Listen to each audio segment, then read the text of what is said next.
presidente Luis Abinader ha sido responsable. Ha cumplido su palabra 100%, todo lo que prometió que iba a hacer. El compromiso que tiene el presidente con las buenas prácticas, con los valores, con los principios.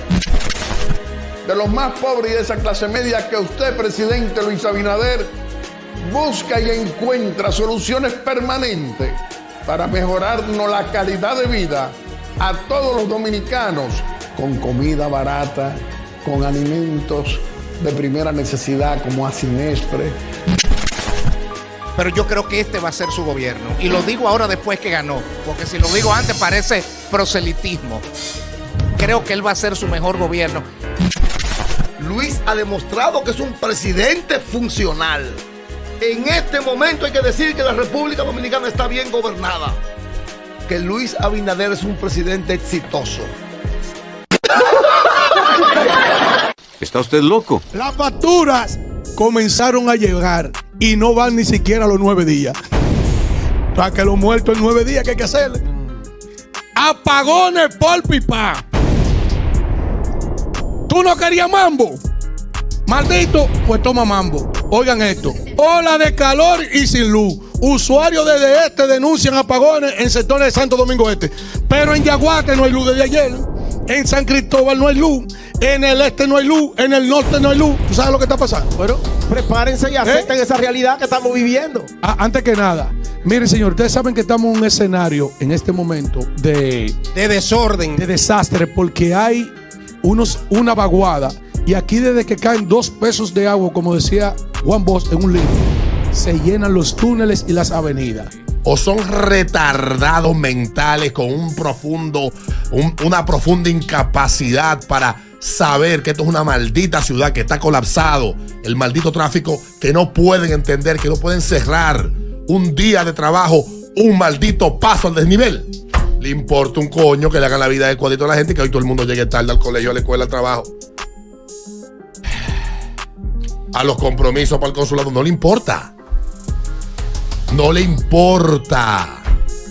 Fue él que lo mandó a cerrar. Total, ya ganamos las elecciones, dale para allá. Nacaona, me dice mi amigo. Hermano, la capital está colapsada. Sí. Wow.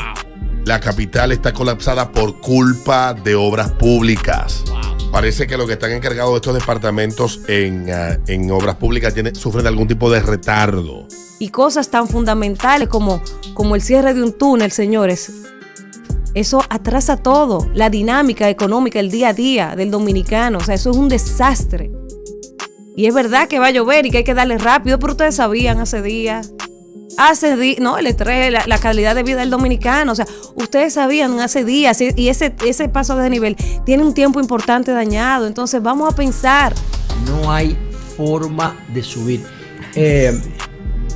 Waze me está diciendo que hay 26 minutos de taponamiento. Eso yo nunca lo había visto. Normalmente son 3, 5, 7, 26. Digo, no, es que es imposible. O sea, 26 que el vehículo no se va a mover. Sí, sí. Parado en rojo con todo lo. Mírenlo ahí. Miren eso, señor. Ay. Lástima que los que están en radio no pueden ver el mapa. Mira qué locura. Que está poniendo nuestro equipo de apoyo. Miren eso, todo rojo. Yo nunca en mi vida había visto eso. No, eso es increíble. Entonces, no. Es una locura. Eso es esa zona ahora. Hoy colapsó el suministro de energía eléctrica. Hay sectores que desde ayer tarde no tienen energía eléctrica. Más de medio país está apagado. Pero el desastre más grande está en Santo Domingo Este. La luz se fue ayer a las 5 de la tarde y a esta hora no ha retornado. La mafia eléctrica sigue presente y hay que buscarle una salida. Este país no puede estar. Un país sin energía eléctrica no va para ningún lado. Y el gobierno tiene que poner todo el empeño necesario para que la República Dominicana pueda disfrutar de un servicio eléctrico estable. Esa es una de las vainas que la gente se va de este país. Aquí no se puede transitar.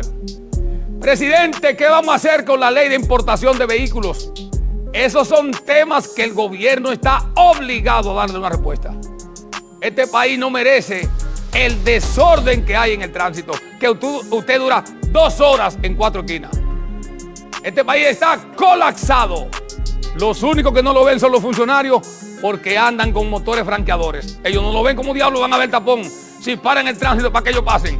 Hay que gestionar el tránsito de manera eficiente en días de lluvia, sobre todo las intersecciones, señores. En las intersecciones se vuelve un caos.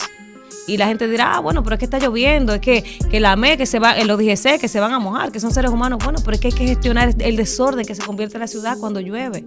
Y el Estado está para eso. Y se hace un caos, como a mí me pasó. Yo duré casi 2 horas en un tránsito de un trayecto de 10 minutos, simplemente porque en una esquina había una congestión que no se podía ni para atrás ni para adelante. Entonces, esto el Estado lo hace porque los días que vienen con toda esta lluvia deben de preocupar. Que el gobierno quisiera, así como no cobró los marbetes, no lo cobró, aquí no han metido a nadie preso desde enero para acá por el tema de los marbetes, o me imagino como no le cobraron la luz al canal aquel que se la cortaron después de 12 años sin pagar. Me imagino que el gobierno quiso postergar una serie de ruidos hasta después de pasadas las elecciones, porque así es que estamos en este país.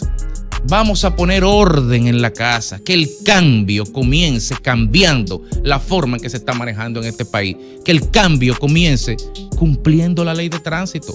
Por favor, caramba, denle una llamada al director de la DGCET, porque no puede ser que las personas que pagamos impuestos, que las personas que andamos con matrícula al día, que las personas que tenemos el marbete, que las personas que tenemos licencia, que las personas que tenemos seguro y las personas que vamos en el sentido de la vía, tengamos que cuidarnos de las personas que están haciendo exactamente todo lo contrario. Entonces vienen encima con un chaleco que dicen atrás, un golpe a uno, un golpe a todos. Miren, de lo que da gana es de darle el golpe a todos realmente. Entonces tú le dices a los dominicanos, a los jóvenes, emprendan, tiren para adelante, luchen por sus sueños, pero ¿y cómo? Si ni siquiera el Estado te da las oportunidades. No hay forma de que un emprendedor resista cobrando facturas que tardan hasta 2 años. Ella misma en ese video cuenta que también le dio un servicio al Ayuntamiento de Santo Domingo Este, cuando estaba Manuel Jiménez, y ella tuvo que irse a los tribunales y ni siquiera le hicieron caso a la demanda por un servicio que ni le pagaron. Entonces, ¿cómo sobrevive un emprendedor? O sea, uno jamás va a justificar que una gente exponga su vida y que se vaya en yola y que se vaya en la vuelta. Pero es que cuando uno ve las posibilidades que tiene en este país, la falta de oportunidades, o sea, es que el Estado te da la espalda, que no se hace justicia hasta con lo mínimo. Y ahora esta reforma, que la reforma es por los préstamos que tomaron. Atención, pueblo dominicano. Esto se va a prender, este país se va a prender por todas partes. Pues la gente no va a aguantar esto. Señores, el país se abarca a la crisis histórica más grande. Oye bien, el país la economía se va a poner en 2 o 3 meses. Va a disparar los precios de todo. Esta reforma va a buscar consenso porque yo no sé qué es lo que buscan. Luisito, tú tienes a tu gente, tienes el Senado, tienes los ayuntamientos. Ya terminen de comerse el país. Yo quiero que le pongan el arroz a 500 pesos a la gente. Luis es un buen presidente. Exitoso.